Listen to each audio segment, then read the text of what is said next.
And hello and welcome back to another episode of the RSEB podcast, where we not only talk about the capital markets in terms of trading of shares and bonds, but also the whole ecosystem. And today we're here joined by Mr. Bijoy again from last episode. And today we'll be talking about more about the app for trading, which is called MCaMS, which was developed by RSEB itself to ease trading in terms of a mobile-based application. So without getting into more details or wasting time, I'll just ask right away. So Bijoy, what is MCaMS? MCaMS is the mobile application that we have at RSEB that provides an interface to the investors to access the market easily at the fingertip of their mobile application. And it provides a whole ecosystem whereby the investors can place their own buy orders, sell orders, check their share balances, details of the companies, and even any announcements made by the companies. So it is a single package where investors get the feel of the market themselves. Okay, so MCaMS, what is like the process in order for, let's say, you register for MCaMS? Is it like you can just download the app from the store and then you can just register through that, or is it a more? Yes, the MCaMS is available for both Android and iOS, and it once the user decides to access the MCaMS and get the feel of the market, they can download it. In order for them to access the MCaMS, they first need to have a depository account with any one of the registered brokers that we have. So we have like 9 brokers. So the client can first get a depository account opened with any one of these brokers. So once that has been completed, they can register through the MCaMS or through the website to get the access of the MCaMS. So the registration process usually involves selecting the broker that they have opened the CD account, entering few details and paying the registration fee, which is of Miltron 500 in order for them to get an access. So once that registration process is complete, we verify the details and then they will get credentials of username and password to access the MCaMS. Okay, so this seems like a little bit easier process than the conventional method, but then still it seems like a broker is required. So what does the broker play if you're still using an application? The broker is needed for the client to handle their risk. For instance, the broker is the setup that the stock exchange usually has is like a hub and spoke.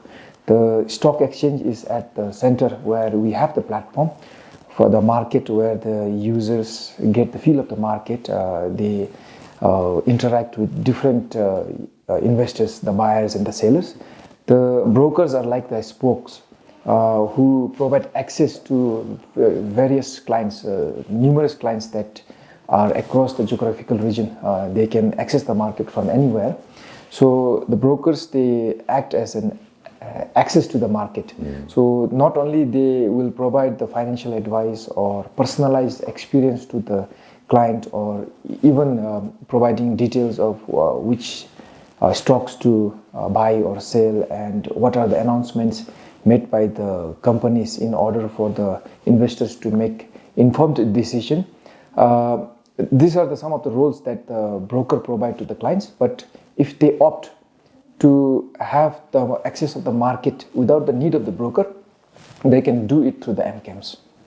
Okay, so like I said, in the MCaMS, so what does the broker actually do in MCaMS? Is it just for a communication tool, or do they have more part to play? The first step is that the broker provide the verification of the KYC of their client. Okay. So that is needed. So it's kind of a risk mitigation.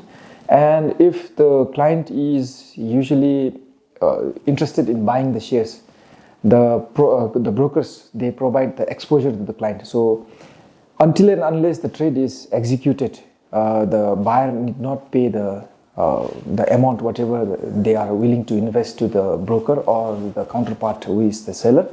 So that risk is handled by the broker. So until and unless your trade is executed, the broker provides an exposure to the client. And once the trading has been executed, the buyer needs to pay the cash or deposit that the amount that is being executed to the broker's account, which the broker will settle with the broker of the seller. So that risk is bypassed by the broker. So in such ways, the brokers provide access to finance to the clients. So I'm guessing that broker is still required in this case, right? Yes. So is there a situation, because we get this question a lot in the comments of our content, that why is the broker required? Now, you've explained it very well why a broker is required, but do we see a situation where a broker is not required and we can trade directly without the need of one? Okay, the mechanism that we have right now is quite conventional, where the brokers are needed for the clients to access the market. But even if you look at the current situation where we have crypto exchanges, right, the brokers are not needed there. The investors can directly access the market and then do necessary transaction, buy or sell. Similarly, it is possible in the securities market as well, where the client can access the market directly to buy and sell. But for that to happen, there needs to be change in the regulation as well. And the ecosystem of software applications coming together needs to be strong as well. For instance, the payment and settlement system that we have right now is not fully integrated to provide all this access to the market directly to the clients. So once all these things are in place, I think it's possible to have access to the market for the investors without the need of the broker. I can give you an example. We have recently started an initiative for the Bhutanese living abroad, whereby they can trade, access the market without the need of the broker.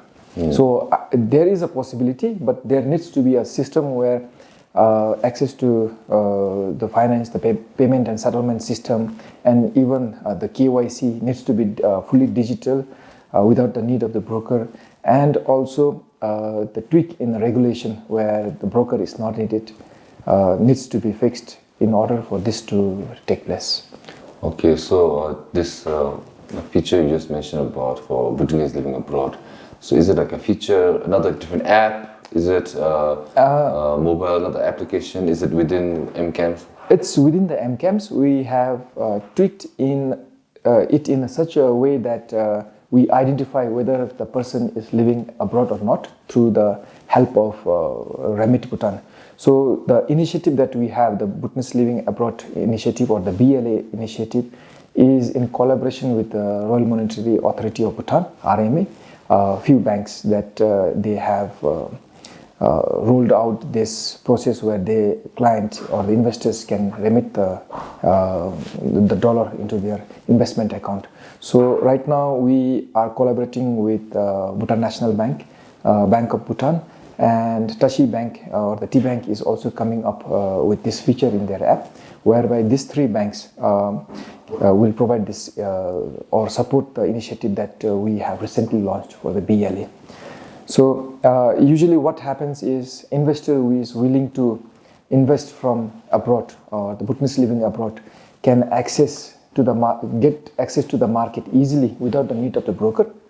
So in order for them to access the market, firstly they need to visit the Remit portal that is provided by the RMA, whereby they can easily open the accounts, saving accounts or the BLA investment account or BLA foreign currency account through this portal without the need of face-to-face interaction with the customer service of the banks. So with this portal they open an account. So once they submit all the details, there are a few documents necessary and few details that they need to provide. Once that is done, the banks will open the account on behalf of them and they will get the notification. As soon as they get the notification, we have integrated it in such a way that they need not apply for the MCaMS separately. Once the BLA investment account is open, they will automatically get the user credentials to access the MCaMS after verification from the admin of the Royal Securities Exchange of Bhutan. So once they get the access, they can log into the MCaMS and then access the market. Now, in order for them to buy, for the BLAs to buy without the need of the broker, they will need to top up their wallet in MCaMS. So MCaMS has a wallet feature where they can top up, send money from their banking app.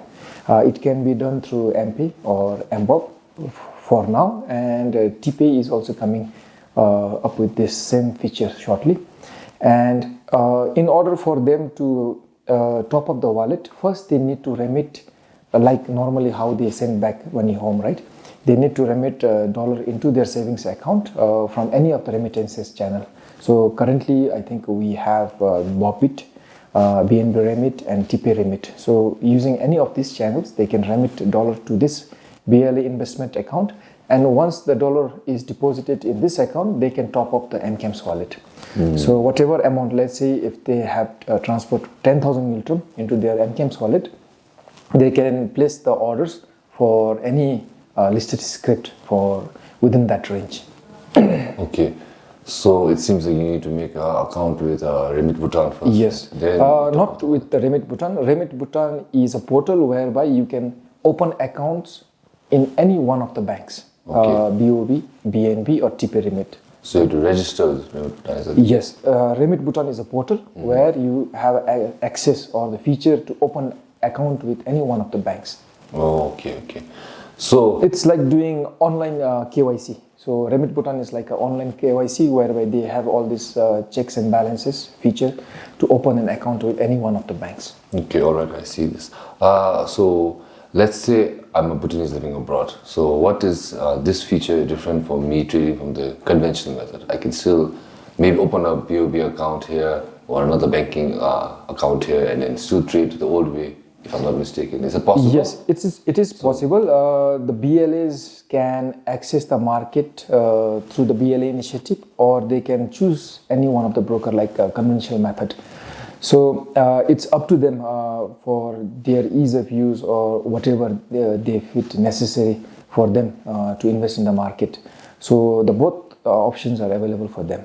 But what do you think is like the difference? Obviously you mentioned it, but you might be saying obviously the new initiative should be slightly better or maybe better in general, but what are the advantages? Okay, so the problem that we noticed was initially if the person was already having an account when they were back home, the KYC was already done. But let's consider for someone who had not opened an account but now is in Australia or US. So they have this difficulty in opening an account, getting access with the broker because of the time difference, right? And all those bottlenecks were there. So we came up with this initiative where the KYC is done online.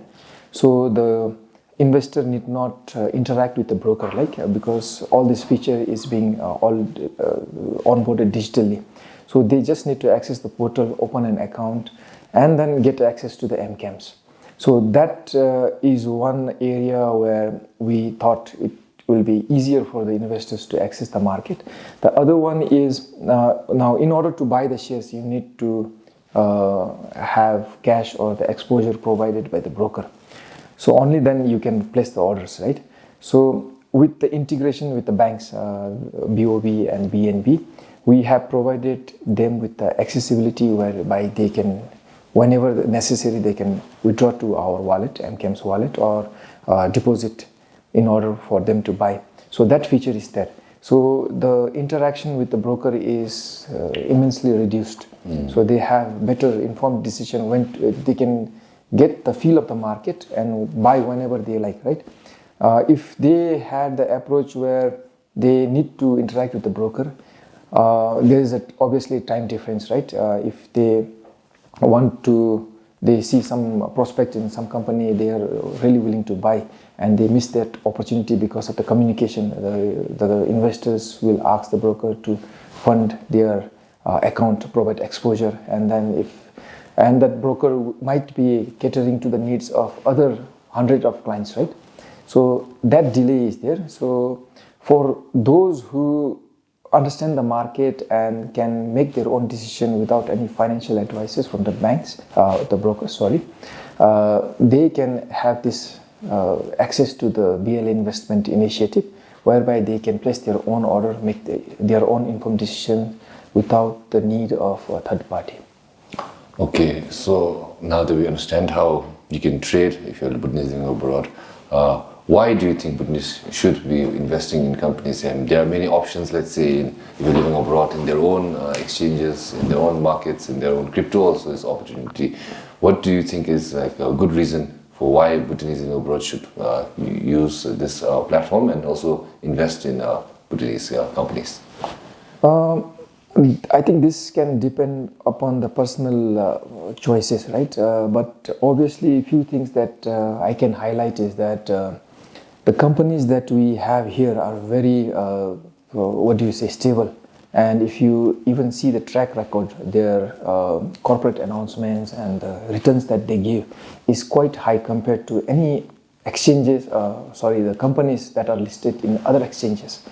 For instance, the investors can choose to invest in the Australian Stock Exchange or the New York Stock Exchange if they are abroad, right?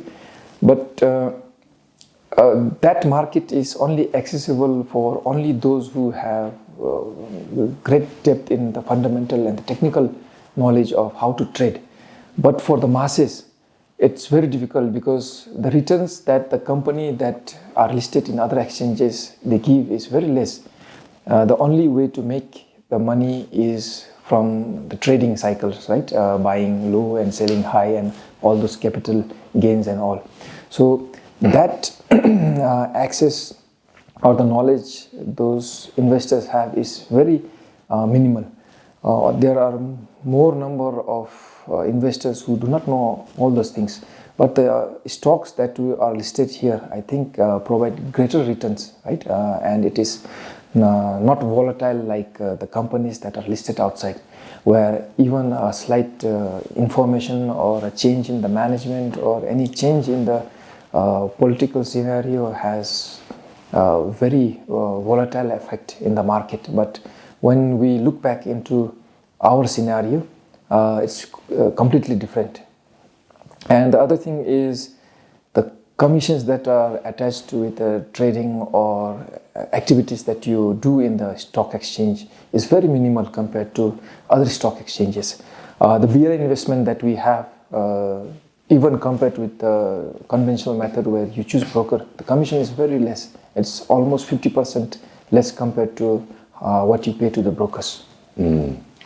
So I think not only that, maybe also it's good for Bhutanese to also maybe when they, I don't know in terms of all, generally speaking, but I feel like most would like to return back. I think the opportunity to invest in shares is also a good opportunity, not only for saving, but for also capital gains as well, right? Yes.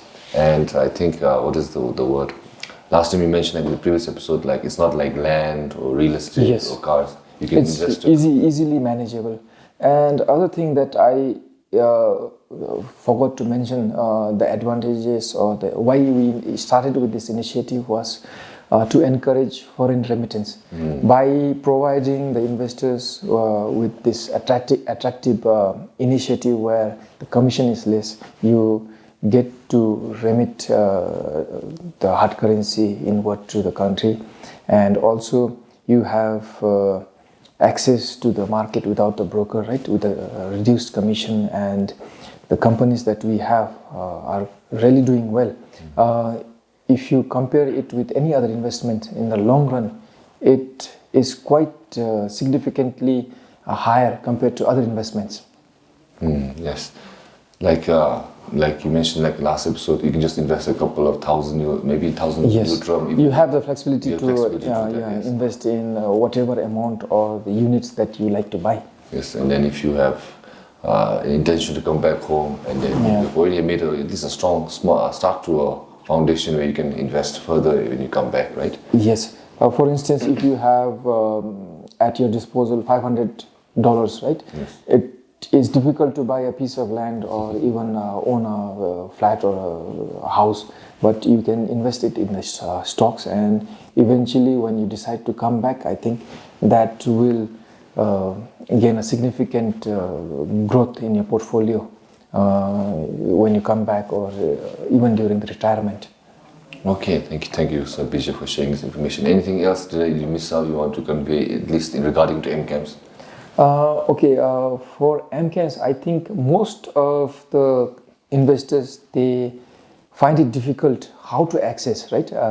We discussed earlier, firstly, they need to open a CD account with the broker, and once that has been completed, then only they can apply for MCaMS access through the website or through the MCaMS itself. So once that is done, they will get an access to the MCaMS, and if they want to buy the shares, they need to ask for the exposure from the broker. For instance, they want to buy shares worth 200,000 Ngiltram. The broker will provide that exposure in the MCaMS, whereby within that range they can purchase the shares. And if they are willing to sell the shares, they can. So now what will happen is that having a CD account is like having a bank accounts. For instance, you can have multiple CD accounts with different brokers, right? Okay. So now what will happen is most of the time the confusion is here. I have 10,000 shares, let's say, and then I have accounts with multiple brokers, and I have 5,000 shares with broker A, and I have 5,000 shares with broker B. So now when you access MCaMS, that access to the MCaMS is linked with the broker, whoever broker is providing you with the exposure. So now if you have 5,000 shares of company ABC in that broker, with that broker, so now you will only be able to sell 5,000 shares from that account. Yes. So now in order for you to sell all the 10,000 shares, you need to transfer from the other broker account to your account where you have this MCaMS access. Okay. So will the brokerage firms also be willing to transfer that? It will depend. If the investor is giving the instruction to the broker, I want to transfer the remaining shares and consolidate it into one account, it will be done. So it's like having a bank account with different banks. Yeah. You might have 500 Ngiltram in one bank, 10,000 Ngiltram in another bank, but through your app, right? For instance, you have MBOB and MP. It will not show the total amount you have, but individually segregated, right? But if you want to consolidate it, you need to transfer it to one account. So in similar way, it is with the depository account. All right. So in terms of settlement, is it like the same way as the conventional method? Will I get it in my MCaMS account, or will it be transferred to my bank account? So now, we talked during our previous podcast, settlement is same. Even with the broker or not with having broker, the settlement cycle is T+2. So let's say you buy a share or sell the shares through MCaMS, right? So what will happen is once the trade has been executed, the 2-day cycle is there for the settlement, clearing and settlement process. So once you sell the shares or buy the shares, only after 2 days that balance will be reflected in your total volume available. So that is also one of the frequently asked doubts or the questions that we have from the investors, saying that they bought the shares but it's not being reflected. So it usually takes T+2. Okay. So does it also affect in the Bhutanese living abroad also? Yeah, it's the same cycle. It's the same cycle. It's just that for Bhutanese living abroad who have this onboarding through the BL initiative, don't have the brokers involved. All right.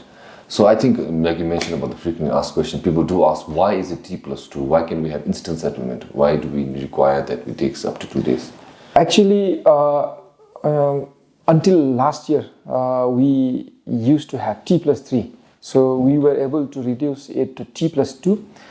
We can reduce it to T+1 or even T+0, where once you sell the shares or buy the shares, it will be instantly settled. But like we discussed earlier, it depends upon the ecosystem, the entire ecosystem of payment and settlement systems coming in together, where the funds can be blocked when you place the buy orders, right? So that it can be instantly settled with the seller. So in absence of this ecosystem, I think there is a need of time for the brokers to manage these funds. sometimes there is a transaction of millions of Niltrum. So usually to mobilize that fund, T+2 is necessary for this cycle to complete, or else you will have the default in the payments. Oh, okay, understood. Yeah, but for if the payment and settlement systems are strong, robust, we can reduce it to T+1 or even T+0. Okay, so that seems like it could be possible in the near future. Yes. All right. So also, since this is around dividend time season and everyone is always asking about dividend, I last night asked a question about dividend if it's possible. So in MCaMS, do we get any notification about dividend declaration, or about whether it's been transferred to your account, or where the record date is, anything regarding that, at least in terms of MCaMS? Yes, the MCaMS, it's like a one-stop shop, right? The clients, the investors can access the market, place their order, delete their order, change their order. Not only that, the MCaMS will provide you the details of the companies. There is a section where the menu where you have the listed companies, or where you can check the dividends or any corporate announcement, or even the AGMs that is being done by the companies are reflected there. So the users or the client can just go there and see when is the AGM date, when was the previous dividend or rights or the bonus were declared. So based on that, they can make the informed decision whether it's a good time to buy or a good time to sell. So it is already there. It's a feature in the MCaMS. So, like I said, so the dividends, when it's declared, we'll get a notification as well? Yes, they can check in the news and announcement, or even when they click on the icon of the listed companies, they get the details. But once the dividend has been declared, it is the duty of the company to disperse the dividend, right? So once the list has been generated on the record date, we send it to the companies.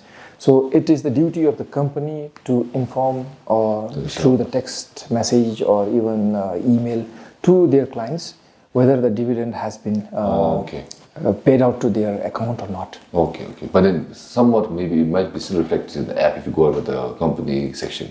Yes. But then the announcement itself is the duty of the company, not the exchange. Yes. Okay, all right. Because payout of the dividend or anything, any matter related to it is the duty of the company to perform. Okay. Thank you for clarifying that. And I think this also comes on to a good note to end today's episode. So again, thank you, Sir Bijoy, for enlightening us with this information.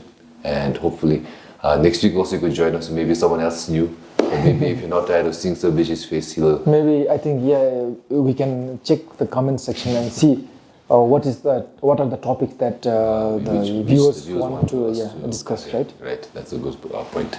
So also under the description, we'll add the links about how you can sign up for Remit Bhutan, is it? Yes, I think we'll add a link where they can see if you are enrolled through BOV or BNB, what are the process or the steps that the investor needs to follow to open the account and then get an access to the MCaMS. All right, and other than that, please stay tuned for more interesting podcasts, content in our social media, and also stay informed. You can do that by checking the website. Also in print media, sometimes we have corporate announcements, but mostly if you check the website, you'll be having a lot of information in terms of whether how you want to trade, how to access MCaMS, as Sir Bijoy has mentioned, how to get your share statements. All that can be provided in the RSEB's website, and we shall return back on the next episode to discuss other more interesting topics regarding the capital market. Until then, thank you for watching, and see you in the next episode.